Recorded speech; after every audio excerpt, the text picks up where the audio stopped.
Hi guys, it's Military here. So guys, today we're going to be discussing about a very interesting topic that hits hard, homelessness in Canada. Yes, in this beautiful and developed country, thousands of people still don't have roof over their heads. Let's talk about why, what this really means for people like you and me. So before I go ahead, if this is your first time here, please do not forget to click on your subscribe button and also like this video, set your notification, click on your notification bell to get notified for any of our future videos. What we do here in this channel, I share information about Canada immigration and also life as an immigrant living in Canada. So guys, back to today's topic. Let's start with the fact.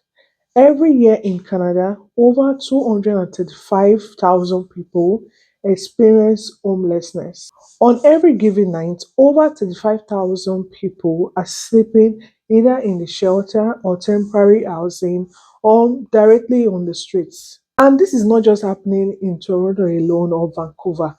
It has now spread to even smaller cities like Edmonton, Winnipeg, Halifax. They are saying a number of growing homeless population. Guess what? Many of these people had jobs, like they had their normal life going on for them before. Some of them are even immigrants like you and me, while some are young people that are just trying to, start life here in Canada. But some situations you just put them out there on the street. So let's talk about why this is happening in Canada, such a country as Canada. One is the lack of affordable housing. Yes. So lack of affordable housing can lead to one to become homeless. Rental prices now are going up, but the wages are not keeping up, with the cost of living. In cities like Toronto, a one-bedroom apartment costs over $2,000, and that is maybe more than some people's salaries. So number two reason on my list is unemployment and underemployment. New immigrants often struggle to find jobs in their field. Some people are working minimum wage jobs and still can't afford rent. Can you imagine working full time and still sleeping in a shelter? I know somebody's going to say that is unbelievable, but it is not. It's reality. Some people who lose their job, they don't have enough savings, right, to continue maybe the lifestyle that they were living before. And that can lead to homelessness. Number three reason on my list is domestic violence. Thousands of women and children, run out of their homes because they are escaping an abusive home. They have nowhere to go and automatically they become homeless. All right. So that is one of the causes. And number four here is systemic discrimination. Sometimes when you go to those shelters or you see homeless people on the road, you will notice that they are the particular kind of race, and you ask yourself why. So systemic discrimination also can lead to that. Maybe the opportunity that they're supposed to have, they don't get it. They'll give it to, other people because maybe of their color or their race or where they're from.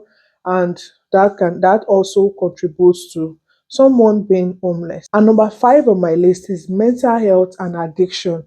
So let's not forget that a lot of people are going through depression, especially in this Canada during winter. I've talked about this several times. Yes, a lot of people are going through depression, and that can also lead to something else, causing damage to their mental health. From depression to trauma to addiction, and we don't have enough mental health support out there. Even some people that were normal, that they were not addicts, probably because of one or two things, maybe loss of their job, or they couldn't, like international student, they couldn't afford their tuition fee, and they ended up being homeless. Some of them, because of the kind of people, maybe in the shelter on the streets, because of the kind of people that are now mixed up with, they become addicts, right? They tend to want to behave like those people, and before they know it, they are already addicts, and it will be very difficult for them to come out. So that's why it's not even good at all. It is not a good place, right? It's not a good state to be. So there's this guy on Instagram, Red. I'm gonna show you guys some of his videos. So his niche on Instagram is he goes to places like to in Toronto downtown, and interview some of these homeless people. So recently, I guess in January, early this year, January, if I'm not mistaken, some videos went viral about international students, Nigerians for that matter. They interviewed them, right? I believe because they were Nigerians, so it actually went viral because some of our people here were like, how come they are like this, homeless? And I think they've already started taking something, So from those interviews, like you could see the three Nigerians that this guy actually interviewed, they have like the same story. They came in as an international student and they couldn't continue with their tuition fee. And that was how, they became homeless. They fell out of status and they couldn't continue. I guess they couldn't work, obviously, um, as an international student. And they became homeless. Like they ended up on the street, and that's their current situation. I'm going to show you all the video, but it actually saddens my heart because imagine those people now, like their parents are back home and they see such videos like that. How will they feel? If maybe their parents are not even aware their current states, like in Canada, and seeing them online with such in such condition is going to be heartbroken. But thank God for this red guy, for the interviews because from those videos, some of the Nigerians, like Nigerian community here in Toronto, they were able to reach out to them. And when interviewed one of the students again, this a girl, when he interviewed the lady, she was like, oh, they reached out to her, they visited her. I think they gave her money, gave her food and clothes. Even there was another guy too, Marcel, and he said, yes, some Nigerians also, like some Nigerians visited him as well. They assisted him with clothes and some, things like that. But yeah, this is just to show you that these people, they had their lives before. It is just maybe one mistake, maybe loss of job, or they could not continue with their school fees or something. That was how they ended up being homeless. Where are you Nice to meet from? you. Nigeria. And so what brought you to Canada, bro? Well, initially I came as a student, international business, but it's not been easy since last year. Like I was in school and everything. I have sickle cell anemia. I had to leave school, not just because of that, though, but for other financial issues. Any Nigerian would understand what I'm talking about. Like, Last night, where did you sleep, bro? well, I left the shelter. I don't have a place of my own now. So last night I slept in the street bus. Timmy, where are you from? Nigeria. What was it like when you came to Canada? When I came to Canada, I was going to school in Hamilton, so it was pretty good. And I was. How did you end up on the streets? It's a long story, but it's mostly because I invested in business. I invested in a business idea that failed. I was in. Where are you from? From Nigeria, When did you come to Canada, bro? 2023 December. And what was your experience when you came? I came in as a student. I was doing good, but all of a sudden, my dad, who was my sponsor, fell sick. He got stroke, so they were not able to support me again. I became homeless, and So you're homeless right now? yes, sir. How old are you? Just 25 years old. 25 years old. Do not come here on your own without having someone that will guide you. What do you need the most right now? Shelter. That is just like short clips of some of the interviews, but kudos to him because these interviews that he's actually doing with these people is creating awareness, right? For everybody to say that, okay, these people are homeless, they are out there, and he's even helping them, not only Nigerians, even other people that he interviews. Some of them, like now that okay, now it's actually getting warmer, a little bit warmer, but like take during the winter, like serious winter, you see some they didn't have jackets.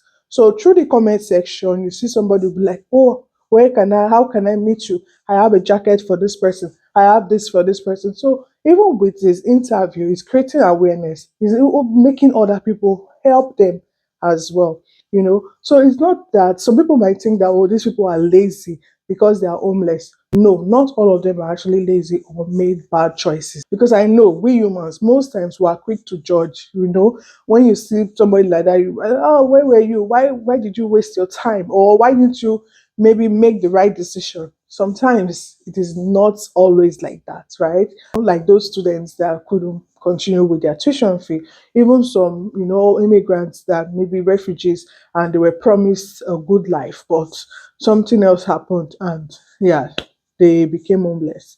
So we should not be quick to judge, we should not be quick to blame them. So many people are just one rent increase away from being homeless. So many people, like seriously, are just one rent increase.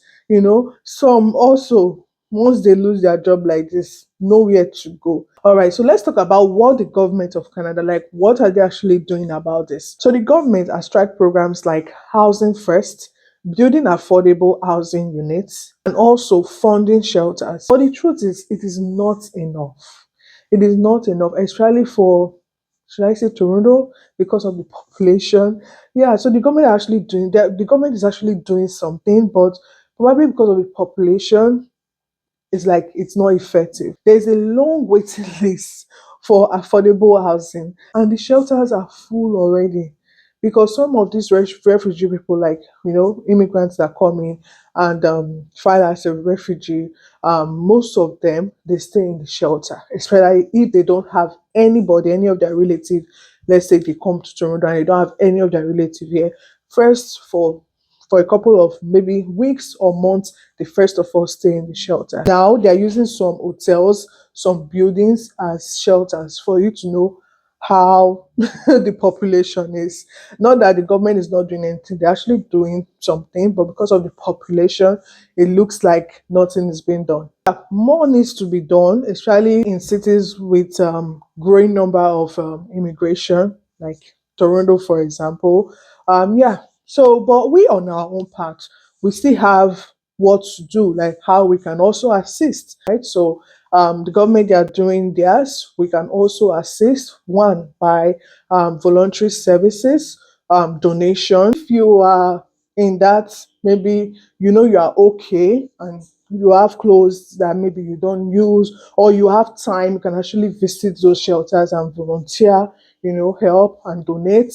Yeah, instead of maybe throwing them away or tearing them to use as rag.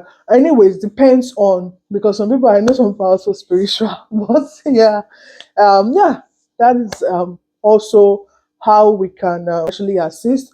And another way is acknowledge them with respect. That can also make a difference. Also create awareness, like by sharing this video now, that's also you are helping. And what Reed is doing on Instagram as well, that is also one of the ways to support, because so many people are always in his comments. So many people are always in his comment section, like trying to see, okay, how can I do this for this person? Because, like I said, he's interviewing like different people every day, you know, different faces. You can see the same face again, but he's just keeping up with the state of the person. And a lot of people there wants to help them. So you can help create awareness, share this video. You can go get him on Instagram. I'm also going to tag him because I use this video. I'm also going to tag him in the description box so you can get his what's it called, IG art, and maybe follow him and also try to support as well in any way you can. Homelessness is not just a statistics. It is real life, it is real people, it is real family. So next time you walk past someone on the streets, remember it is not always your choice. All right, guys. So this will be the end of my video today. So if you found this video informative, please do not forget to share, like, subscribe for our first timers, and comment. Leave a comment in the comment section, guys. Let's talk about this. What do you think? Let's start a conversation that matters. All right, guys. So this will be all today. Have a wonderful day. Thank you all for watching. Bye. I will see you all in my next video. Bye.